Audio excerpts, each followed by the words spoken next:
and action. Greetings, my lovely human beings. I am going to do a little bit of yoga for my SALSA students. So you're warmed up. If you could do this on a regular basis, this will be fantastic for you. So you come into class, things are kind of speeding up these days, and on your syllabus, if you actually read it, it says to do dynamic stretching. So look that up, do that, but let's start like this. We're doing a lot of head movement, neck movement. So you start seated. Make sure you feel those two bones, those sit bones on the mat. Sit up tall, isolate your head and neck. Bring your chin to chest. Bring your right ear to your right shoulder. Bring your neck back. Left ear to left shoulder. And chin back to chest, and reverse that. Left ear, left shoulder, back. Right ear, right shoulder, and chin to chest. And when you do this, check if you feel any pain or discomfort, and just be aware of it, of whatever pattern I'm teaching at that time, whether you opt in or opt out. If you're feeling like, I want you to pay attention to your sidedness. So I'm bringing my right ear over my right shoulder. You could use your right hand and exhale and do a little stretch there. And when you do that stretch, I'm applying pressure, but I'm also nodding yes. So I'm bringing my chin to my chest and then looking up to the ceiling. Chin to chest, looking up to the ceiling. Release that. Left ear over left shoulder. Apply pressure. Chin to chest, ouch. Look up to the ceiling. Chin to chest. Look up to the ceiling.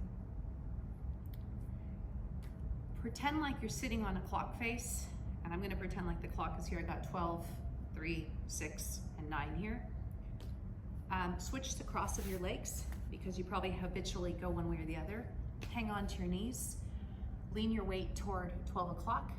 Lean toward 1, toward 2, toward 3 o'clock, toward 4, toward 5, toward 6, 7, 8, toward 9, 10, 11, 12, reverse direction. 11, 10, 9 o'clock, 8, 7, 6, 5, 4, 3, 2, 1, back to 12. If you want to, and if it doesn't make you dizzy or hurt your neck and head, you could add your head movement. I could let my head drop, let my head roll all the way back to the side and forward and reverse direction as many times as you want to. That may not be something that is for everybody. You get to decide if that works for you or not. One of the most common injuries I see in teaching this dance forever is shoulder injuries. So you want to get the dynamic stretching in. So even if you don't have time to sit down, it's nice to sit down and do this. I'm sitting down, putting my right arm to the right, keeping the sit bones intact, pretend they're glued down. I'm inhaling, lifting up, and exhaling, lowering into a side bend as if I'm in between a double pane window, and I'm at my side bend. Note the distance of your elbow to the floor, to the mat. Get to this side bend, keep your face forward, and then roll through a backstroke. 2, 3, 9 times, 4, 5, 6, whatever feels good to you. Pay attention, how does that shoulder feel when it goes back, and then go to a forward stroke. Get the full range of motion of your shoulder, and note to self, how does that shoulder feel today? Same amount of times, one way and the other. Look at the distance the elbow is to the floor. Go into that side bend, inhale, lift up, exhale, lower, and this arm goes a lot closer, which I discovered in class this morning, which means I need to stretch more on the other side. Take notes that if you're one-sided, most people are. Today's election day. Most people are one-sided. We just gotta learn to deal with it and figure out how to become more balanced. So, shoulder stretch, shoulder rotation forward, shoulder rotation back. And get back to the top, come up. Twisting, I'm just gonna turn sideways so you can see that my back is straight and I am turning, twisting to the left and twisting to the right.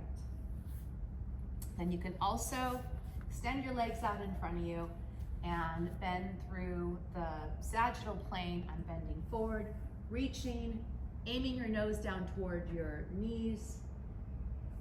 Note how close you can get to there, and very slowly lowering and see if you can hold yourself up when you're lying down without using your hands. So when you come up, sit up without using your hands and check your core strength. We're going to be doing dips.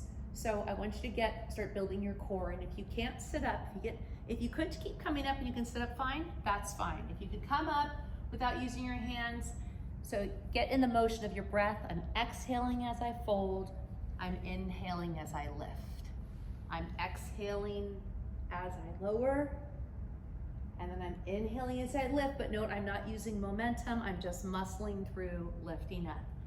If you're coming forward, you exhale, you lift up, you inhale, and you're coming back and you go like this, and you clunk.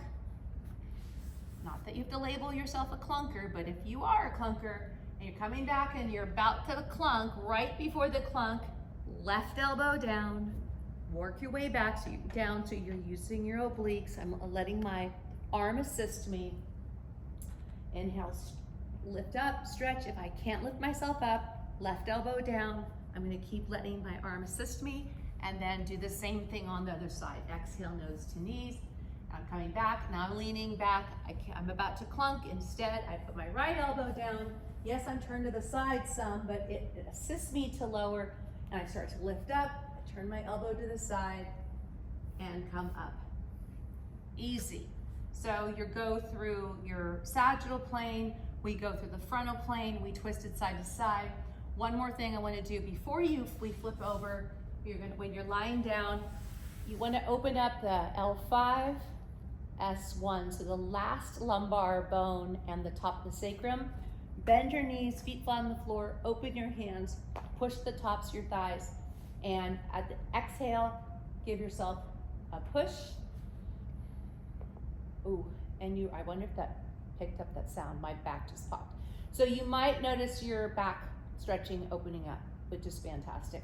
Then you're going to flip over, and from here, just to get a little bit more of a back extension, if you can, like a sphinx, you could just come right here with your palms open, pushing up and lowering, so you can inhale, lift up, exhale, lower, or bring your hands right by your chest, elbows in tight, inhale, lift, and exhale, lower. Or if your arms hurt you, do your inhale, lift, and exhale, lower. So that is that.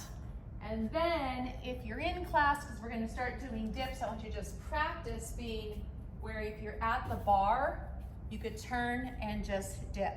You're coming up and just lower. So practice going from facing the bar, I'm turning to my left, because you're gonna bring your elbow up to the level with the bar, and then the elbow down and come up, and you're gonna do the same thing here. Your elbow comes up, and so your elbow leads, your wrist and hand follow, then your elbow leads down, and your wrist and hand follow. Rump, dump, and rump, dump. And you could also go, if you can, go lower, but that might be harder for you for now. Start right there, just at the top. So when you're able to go, turn, and do your poses, you're not falling over. Easy, it's not easy, but you can give it a shot. Good job, I have faith in you. Thank you.